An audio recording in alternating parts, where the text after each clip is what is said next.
Shambhu suspense চ্যানেলের সমস্ত গল্প শুনতে সাবস্ক্রাইব করুন আমাদের চ্যানেল। আজ আপনার জন্য সত্যজিৎ রায়ের লেখা ব্রজবুড়ো। সত্যজিৎ রায় সুকুমার রায়ের একমাত্র সন্তান এবং একজন অসাধারণ লেখক এবং ফিল্ম ডিরেক্টর। তার জন্ম হয় 1921 খ্রিস্টাব্দের 2রা মে। তার বই করার মধ্যে অসাধারণ কিছু বই হলো অপরাজিত, পথের পাঁচালী, অপুর সংসার, চারুলতা। তিনি সৃষ্টি করেছেন ফেলুদার মতন একজন তুখোড় গোয়েন্দা। এই গল্পটি আমরা নিয়েছি সেরা সত্যজিৎ এই বইটি থেকে। প্রধান চরিত্রে ব্রজবুড়ো এবং শুভু। ব্রজবুড়ো এবং শুভুর ভূমিকায় সৌম্য। শুরু হচ্ছে সত্যজিৎ রায়ের লেখা ব্রজবুড়ো।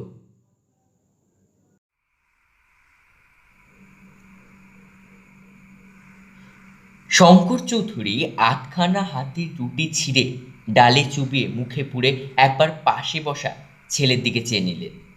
তারপর চিবোতে চিবোতে বললেন, তোকে একটা কথা বলবো বলবো করে বলা হয়নি। আমাদের ডাইনে একটা বাড়ির পরে একটা দোতলা বাড়িতে এক বুড়ো থাকে, দেখেছিস? হ্যাঁ হ্যাঁ, বলল শুভু। রোজ স্কুল থেকে ফেরার পথে দেখি একতলার বারান্দায় একটা বেতের চেয়ারে বসে থাকেন, আমার দিকে চেয়ে হাসেন। হাসিটা কি বেশ খোশ মেজাজের হাসি? শুভু একটু ভেবে বলল, এটা দুষ্টু দুষ্টু হতে পারে। ওই বুড়ো সম্বন্ধে এখানে এসে অবধি অনেক কথা শুনেছি, বললেন শঙ্করবাবু। উনি নাকি তন্ত্র জানেন, টুকটাক করে যাদের পছন্দ নয় তাদের অনিষ্ট করতে পারে। মোট কথা, উনি ডাকলেও ওর কাছে যাস টাস না। শুভুর ভালো নাম সুবীর, বয়স 12। 3 মাস হলো সুবীরেরা কলকাতা থেকে এই শহরে এসেছে। এখানকারই এক কলেজে শঙ্কর চৌধুরী ইংরেজির প্রফেসরের চাকরি পেয়েছে। সুবীর কলকাতার স্কুল ছেড়ে এখানে সেন্ট টমাসে ভর্তি হয়েছে। সবাই বলে এই জায়গাটা স্বাস্থ্যকর।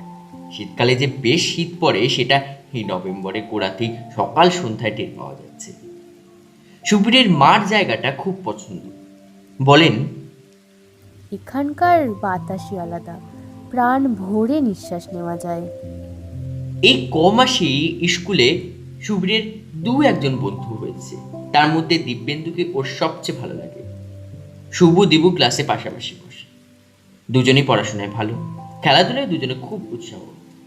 দিবু একদিন কথায় কথায় সুবীরকে বলল, ব্রজবুড়ো তো তোদের একটা বাড়ির পরেই থাকে। ব্রজবুড়ো? সুবীর অবাক হয়ে জিজ্ঞেস করল, সে আবার কে? দেখিসনি? মাথায় টাক, ফর্সা রং, দাড়ি গোপ কামানো, গলাবন্ধ কোট আর ধুতি পরে বারান্দায় বসে থাকে। সুবীর বলল, ওকে বুঝি লোকে ব্রজবুড়ো বলে? ওকে তো রোজ দেখি। সাবধান, বলল দিব্যেন্দু, ওকে চটাসনি। ও হাসলে তুইও হাসিস। তা হাসি? তাহলে ঠিক আছে। ও যদি তোর উপর খেপে যায় তাহলে ওর বাড়িতে বসেই স্রেফ মন্ত্র পড়ে তোর সর্বনাশ করে ছাড়বে। বাবাও আমাকে সাবধান করে দিয়েছেন, বলল সুবীর। একদিন পঞ্চাকে ডেকে একটা ঘুড়ি দিয়েছিল। কোথায় পেল কে জানে, খুব রহস্যজনক ব্যাপার। ওর পুরো নাম কি তা জানি না। এর কিছুদিন পরে সুবীরদের প্রতিবেশী অনুকূল সাহা সন্ধ্যায় এলেন সুবীরের বাবার সঙ্গে আলাপ করতে। আগে আসেননি কখনো, এই প্রথম। বয়সে সুবীরের বাবার চেয়ে অন্তত 10 বছরের বড়। বসবার ঘরে সোফার এক পাশে বসে বললেন, ডিস্টার্ব করলুম না তো? না না, বললেন শঙ্করবাবু।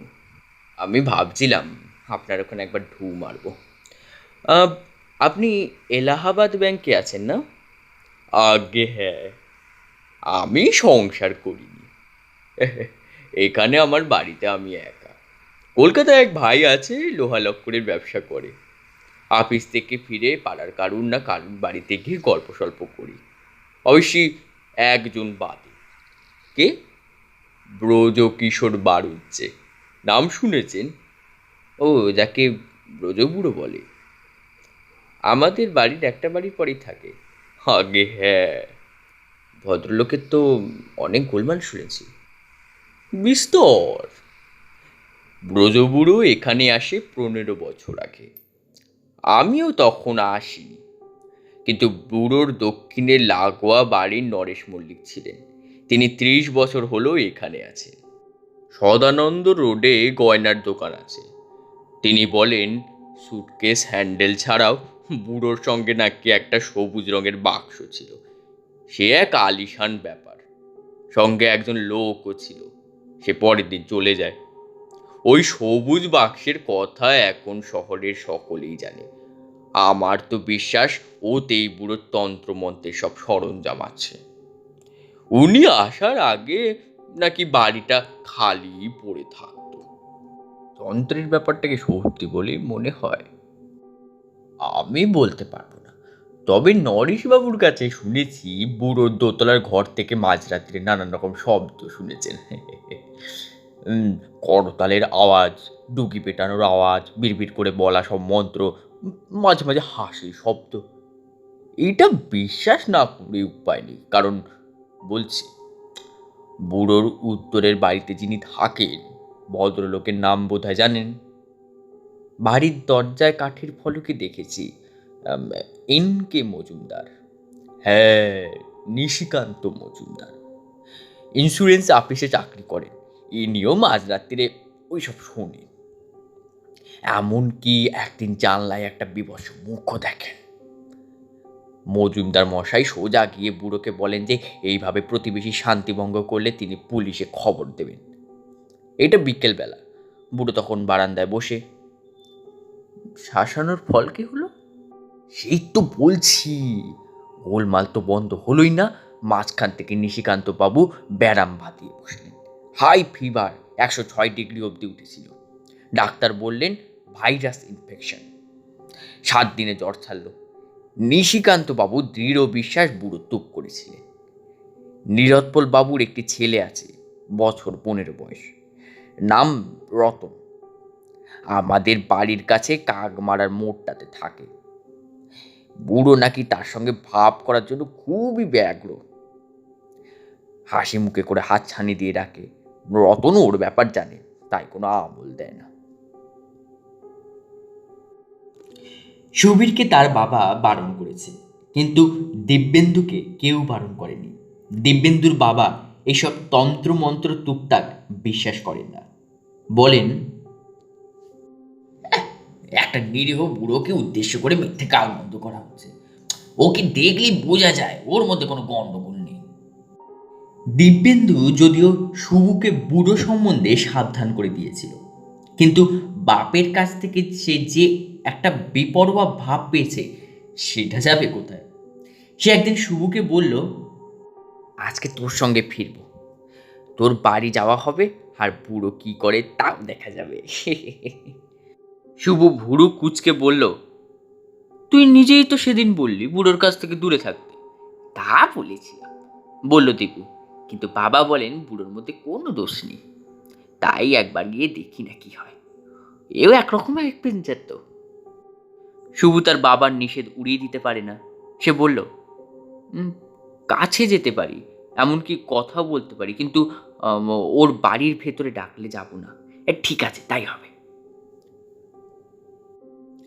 স্কুল থেকে ফেরার পথে ব্রজবুড়োর বাড়ি দেখা যেতেই শুভুর বুকের ভিতর একটা ধুকপুকুনি শুরু হয়ে গেল। কিন্তু সে যে ভয় পেয়েছে সেটা তো দিবুকে কিছুতেই জানতে দেওয়া চলে না। তাই সে মনে সাহস এনে এগিয়ে চলল দিবুর সঙ্গে। হ্যাঁ, কোনো সন্দেহ নেই, রোজকার মতন আজও বুড়ো বসে আছে বারান্দায়। শুভদিবু এগিয়ে আসতে ঠিক অন্য দিনের মতোই ব্রজবুড়ো হাসি মুখে তাদের দিকে চাইলে। আজ শুভ বুড়োর হাসির মধ্যে সত্যি একটা শয়তানি ভাব লক্ষ্য করল। হাসছেন কেন? কিছু বলবেন? দিবু বুড়োর সামনে থেমে পরিষ্কার গলায় জিজ্ঞেস করল।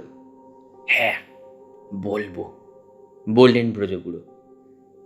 আমি ডাকলে আসো না কেন?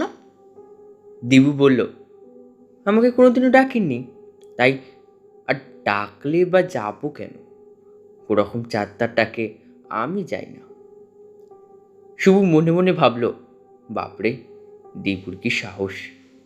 আবার দিব্যি কথা বলল। আপনার সবুজ বাক্সে কি আছে? কেন বলবো? বুড়ো মাথা দুলিয়ে মিচকি হেসে বলল। আমার সঙ্গে আমার বাড়ির দোতলায় গেলেই জানতে পারবে। বেশ বাড়াবাড়ি হয়ে যাচ্ছে দেখে শুভ এক নিঃশ্বাসে বলে দিল, আরেকদিন যাব, আজ বাড়িতে কাজ আছে। দুজনে চলে এলো পিছনে না তাকিয়ে। দিবু শুভুর বাড়িতে বিকেলে খাওয়া সারল। খেতে খেতে শুভুর বাবা কলেজ থেকে এসে গেলেন।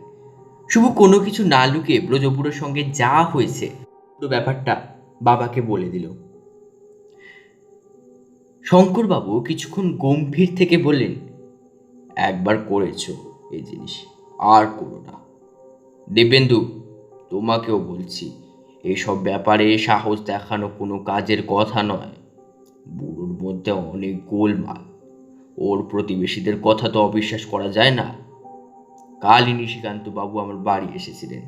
ব্রজ ব্যানার্জির ঘর থেকে মাঝরাত্রিরে নাকি পিস্তলের আওয়াজ পেয়ে বুড়োর বাড়িতে গিয়ে দরজা ধাক্কা দেন, কেউ দরজা খোলে না।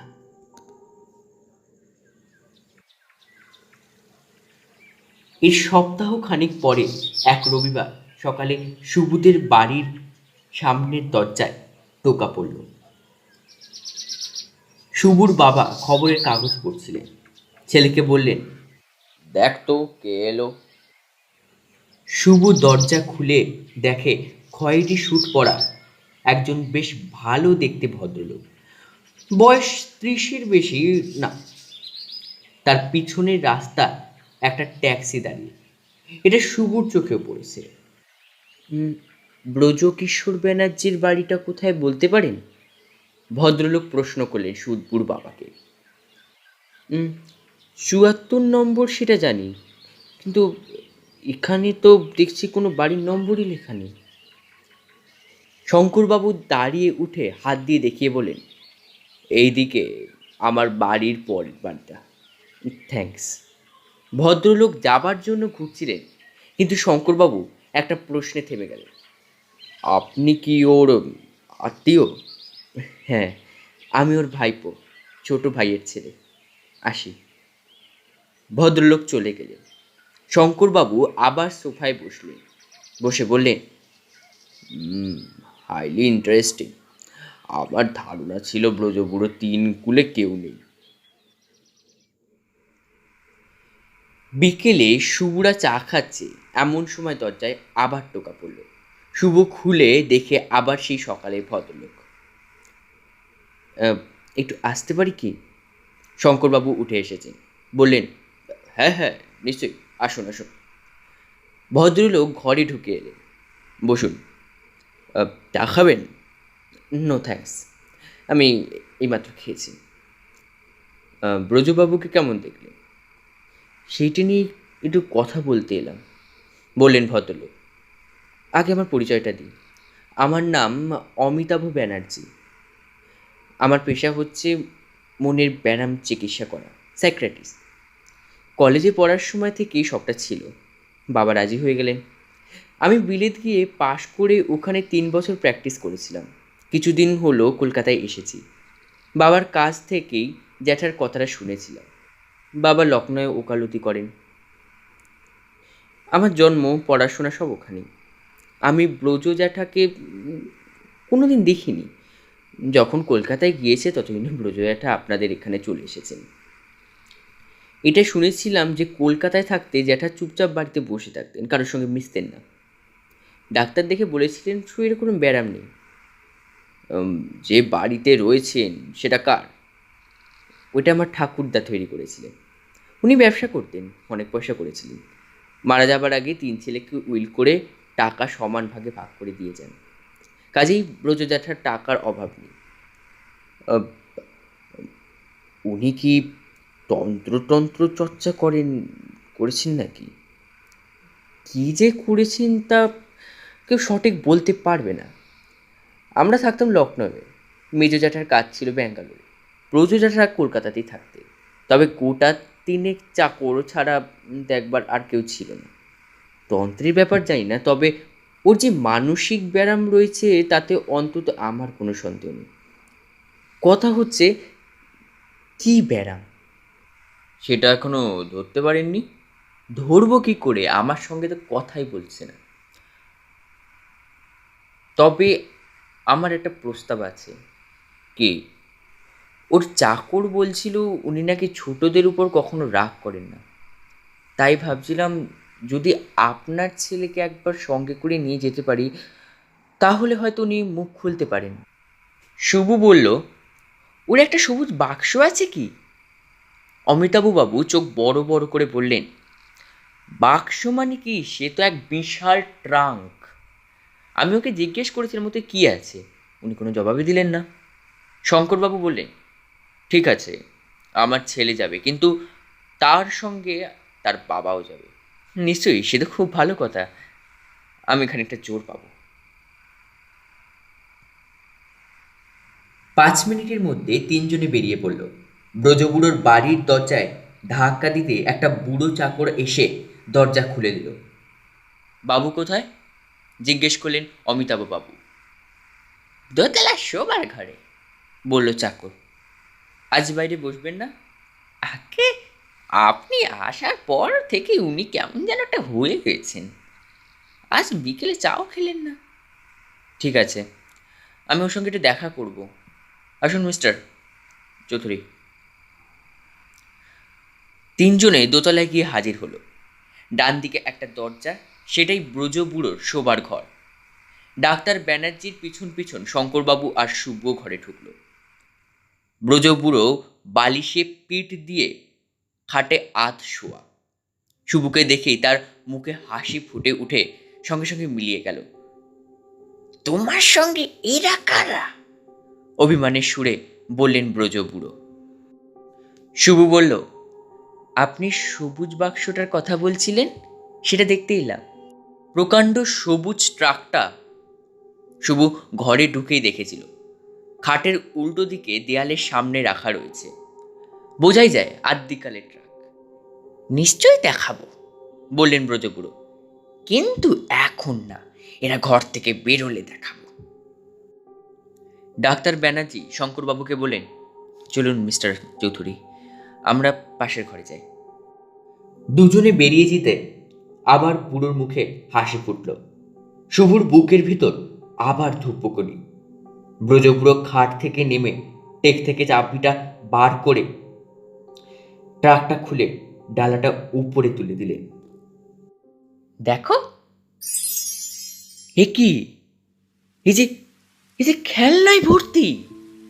রেলগাড়ি, বন্দুক, রাক্ষসীর মুখোশ, building blocks, Meccano, ludo, lotto, করতাল বাজানো সং, খেলার ড্রাম, খেলার গানফোন, তাছাড়া আরো কত খেলা যে সেসব শুভ কোনোদিনও চোখে দেখেনি। নাম তো শোনা দূরের কথা। এগুলো এগুলো কার? শুভ ঢোক গিলে জিজ্ঞেস করলো। ব্রজবুড়ো 2 হাত মাথার উপর তুলে তুড়ি বাজিয়ে গা দুলিয়ে দুলিয়ে গান করছিল।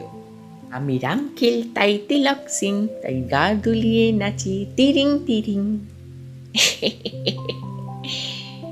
এবার গান বন্ধ করে নিজের বুকে চাপড় মেরে চেঁচিয়ে উঠল, আমার। শুভ বুঝলো এই খেলার বন্দুকের আওয়াজ শুনেই পাশের বাড়ির লোক ভেবেছে পিস্তল। ওই মুখোশ পরে বুড়ো জানলাতে দাঁড়াতেই ভেবেছে রাক্ষস। আর এই সব খেলনার নানান রকম আওয়াজ শুনেই ভেবেছে বুড়ো টুকটাক করে। শুভ বলল, বাবা আর ডাক্তারবাবুকে ডাকি, ওরা যদি আবার খেলনা নিয়ে নেয়। বুড়ো কর্কশ গলায় চেঁচিয়ে উঠল, মোটেই নেবে না, ওরা খুব ভালো লোক, তোমার কোনো অনিষ্ট করবে না, তবেই ডাকো। দুজনে এলেন। ট্রাকের ডালা এখনো খোলা। অমিতাভ ব্যানার্জি ভিতরের জিনিসগুলো দেখে চাপা গলায় বলে, সব ব্রিটিশ আমলের বিলিতি খেলনা, ওর নিজের ছেলেবেলার জিনিস, এর জুড়ি আজকাল এদেশে পাওয়া যাবে না। তারপর ব্রজবুড়োর দিকে চেয়ে বলেন, আপনি বসুন জ্যাঠা, বসুন, আমরা আপনার ভালো করতে এসেছি। যে ভালো রয়েছে তাকে আবার কি ভালো করবে? কড়া সুরে জিজ্ঞেস করলেন ব্রজবুড়ো। ঠিক বলেছেন, বললেন ডাক্তার ব্যানার্জি। আমি ভুল বলছিলাম, আপনার কোনো চিন্তা নেই, আমি কালকেই চলে যাব। যাবে বই কি, নিশ্চয়ই যাবে। অমিতাভ ব্যানার্জির সঙ্গে শুভ আর শঙ্করবাবু নিচে নেমে এলেন। একরকম মনির ব্যারাম জানেন তো, বললেন ডাক্তার ব্যানার্জি। শরীরে বার্ধক্যের পুরো ছাপ, কিন্তু মন থেকে সেই বালক অবস্থার পরে আর বাড়িনি। বড়দের তাই সহ্য করতে পারেন না, নিজের বয়সের সাথী খোঁজেন, অথচ কোনো ছেলে ওর কাছে যাবে না। কি করুণ অবস্থা ভেবে দেখুন তো। আপনি সত্যি কাল চলে যাবেন? শঙ্করবাবু জিজ্ঞেস করলেন। হ্যাঁ, আমি গেলে উনি ভালো থাকবেন, তাছাড়া এই ভ্যারামের চিকিৎসা বলে তো কিছু নেই। শঙ্করবাবু ছেলের পিঠে হাত রেখে বলেন, তুই মাঝে মাঝে ব্রজপুরো সঙ্গ দিস, তোদের বন্ধুরও বলিস। শুভরা অমিতাভর বাবুর কাছ থেকে বিদায় নিয়ে বাড়ি ফেরার উদ্যোগ করল। দোতলার ঘর থেকে তখন করতালের সঙ্গে সঙ্গে শোনা যাচ্ছে, বাদুর বাড়ি ওরে ভাই ওরে ও সাজারো, একটা খানা দেখবি না যে মজারো, আজকে আসি যাচ্ছে কিরা নাচতে বেচারা।